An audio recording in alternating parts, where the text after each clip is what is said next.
विप्रधेनु सुरसंत हित लिन्न मनुज अवतार। भगवान का अवतार इसी उद्देश्य के लिए होता है हर युग में, और अवतार विष्णु का ही होता है। त्रेता में भी यही किया, द्वापर में भी यही किया। त्रेता में क्या किया? राम ने, वो रावण, कुंभकर्ण और विभीषण तीन भाई थे। रावण की माता का स्वभाव राक्षसी था, पर पिता का स्वभाव संत का था। रावण और कुंभकर्ण का स्वभाव माता पे गया, कैकसी पे, और विभीषण का स्वभाव पिता पे गया। उन्होंने रावण कुंभकर्ण को हटाया, विभीषण को स्थापित किया। अधर्म को हटाया और धर्म को स्थापित किया। द्वापर में भी यही काम किया। जरासंध का स्वभाव राक्षसी था, उसकी पत्नी का स्वभाव देवी का था। पुत्र हुआ दो, संतान दो हुए, एक लड़की और एक लड़का। लड़की का स्वभाव राक्षसी था, जो उसके पिता पे गया। उसने उसकी शादी कंस से की। आगे की कहानी पता है। पुत्र का स्वभाव माता पे गया, नाम था सहदेव।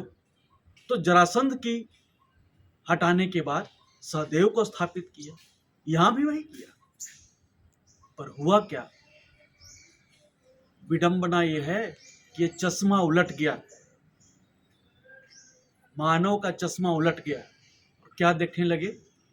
ब्राह्मण का पर्याय रावण को मानने लगे और क्षत्रिय का पर्याय जरासंध। जरा नाम की राक्षसी यहाँ नाइटेंगल बन गई, निशाचरी, कलिका बन गई।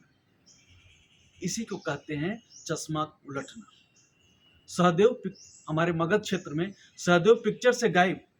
किसे पूछें चंद्रवंशी क्षत्रियों से कि सहदेव कौन था, नहीं पता। जनमानस से मेरी अपील है कि इस तथ्य को समझें।